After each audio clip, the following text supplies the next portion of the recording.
अस्सलाम वालेकुम दोस्तों। शुगर पेशेंट्स का अक्सर जो बड़ा मसला है वो ये है कि उनका फास्टिंग लेवल कंट्रोल नहीं होता। अक्सर हमारे डायबिटिक पेशेंट्स कहते हैं कि डॉक्टर साहब हमारा रैंडम लेवल ठीक है, हम खाना खाने के 2 घंटे के बाद चेक करते हैं तो बिल्कुल नॉर्मल होता है या ऑन टारगेट होता है, लेकिन जब भी हम फास्टिंग चेक करते हैं तो वह हाई आती है। तो आज हम इस पे बात करेंगे कि ये शुगर पेशेंट्स का फास्टिंग लेवल क्यों हाई होता है जबकि उनका रैंडम लेवल बिल्कुल नॉर्मल होता है, और इसका कोई हल भी मुमकिन है कि नहीं। देखिए दोस्तों, फास्टिंग लेवल हाई होने का और इसका कंट्रोल ना होने का के 6 इंपॉर्टेंट रीजंस हैं। आज हम इस पे बात करेंगे। पहली जो रीज़न है, पहली वजह जो है वो है डॉन फिनोमेना। इस पे मैं अक्सर बात करता रहता हूँ कि नेचुरली कुदरती तौर पे सुबह 3 बजे से लेके सुबह 8 बजे तक, सुबह अर्ली मॉर्निंग में कुछ ऐसी रतूबतें, कुछ ऐसे हार्मोन्स इंसान के दिमाग में सिक्रीट होते हैं जो कि लिवर से ग्लूकोज सिंथेसाइज करके ब्लड में शामिल करते हैं, जिसकी वजह से फास्टिंग लेवल हाई आता है। ये एक फैक्टर है। दूसरा फैक्टर है सोमोगाई इफेक्ट। इसको हम रीबाउंड हाइपरग्लाइसीमिया भी कहते हैं। इसमें ये होता है कि लेट नाइट जब पेशेंट का शुगर लेवल ड्रॉप करता है, लो होता है, जिसकी वजह से इंसान के जिस्म में कुछ ऐसी हार्मोन्स हैं जो कि इस एमरजेंसी को केटर करने के लिए ग्लूकोज ब्लड में शामिल करते हैं, जिसकी वजह से शुगर लेवल फास्टिंग टाइम पे हाई आता है। तीसरा फैक्टर है पुअर डाइटरी हैबिट्स। अक्सर पेशेंट्स को देखा गया है वो ये करते हैं कि रात को लेट नाइट उनको भूख लगती है तो वो कुछ खाते हैं, और खाने में हाई कार्ब डाइट होती है जिसमें कार्बोहाइड्रेट ज़्यादा होते हैं, जिसकी वजह से जब फास्टिंग में जब वो उठते हैं और चेक करते हैं शुगर लेवल तो वो हाई आता है।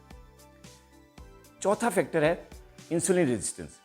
इंसुलिन रेजिस्टेंस की वजह से जो इंसान के सेल होते हैं उसमें ग्लूकोज की जो एंट्री है इंसुलिन इफेक्ट की वजह से वो नहीं हो पाती, जिसकी वजह से जो है वो ग्लूकोज लेवल हाई रहता है और फास्टिंग में भी वो फास्टिंग रीडिंग जो है वो हाई आती है।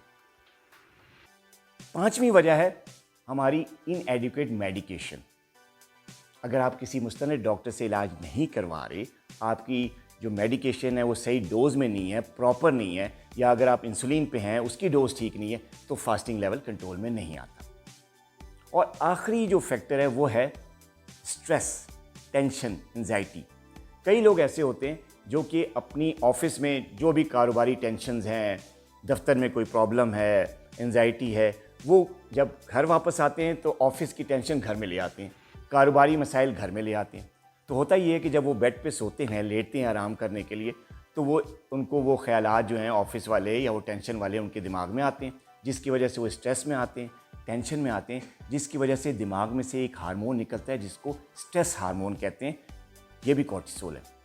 इससे क्या होता है कि शुगर लेवल हाई हो जाता है, इंसुलिन रेजिस्टेंस ज़्यादा हो जाती है, और ऐसे लोगों का फिर फास्टिंग लेवल बड़ा हाई आता है। तो ये चंद फैक्टर ऐसे थे जिसकी वजह से फास्टिंग लेवल हाई आता है। अब इसका कोई हल भी है, हम बात करते हैं इसका सोल्यूशन क्या है।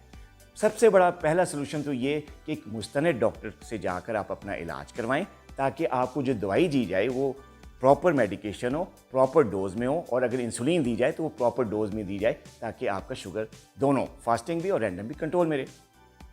दूसरा हल इसका ये है कि आप कोशिश करें कि जब भी आप डिनर करें वो सोने से तकरीबन 2-2.5 घंटे पहले करें। अगर जो शख्स सोने से बिल्कुल कुछ देर पहले डिनर करते हैं तो फिर भी जो है वो शुगर लेवल उनका हाई हो सकता है, और डॉन फिनोमेना की वजह से ये चीज़ मज़ीद हाई हो जाती है। और अगर आप डिनर 2-2.5 घंटे पहले कर लेंगे सोने से तो आप इस प्रॉब्लम पे अच्छा खासा काबू कर सकते हैं इसको। तीसरा हल इसका ये है कि कोशिश करें कि जब आप डिनर कर चुके हों, सोने के लिए लेटें, तो खाना ना खाएं। अगर कोई भूख लग रही है आपको, अगर आप हंग्री फील कर रहे हैं सोते हुए, तो कुछ ऐसी चीज़ें लें, कुछ ऐसे मील लें जिनमें कार्बोहाइड्रेट्स बहुत कम हो या ना हो, जैसे नट्स हैं, कोई ऐसा फ्रूट जिसमें कार्बोहाइड्रेट्स कम है जैसे आड़ू है, अमरूद है। ऐसे फल फ्रूट या ऐसी स्नैक्स लेने से सोने से पहले आपका फास्टिंग लेवल हाई नहीं होगा। और सबसे इम्पॉर्टेंट जो हल है इस चीज़ का वो है कि आप अपने ऑफिस की टेंशन्स, कारोबारी मामलात की टेंशन्स, घर के मसाइल की टेंशन्स सोते हुए उनसे तवज्जो हटाएं, वो घर लेके ना आएं, ताकि स्ट्रेस में ना आए रात को और इस स्ट्रेस की वजह से आपका फास्टिंग लेवल हाई ना हो। अपना बहुत ख्याल रखिएगा। अल्लाह हाफिज़।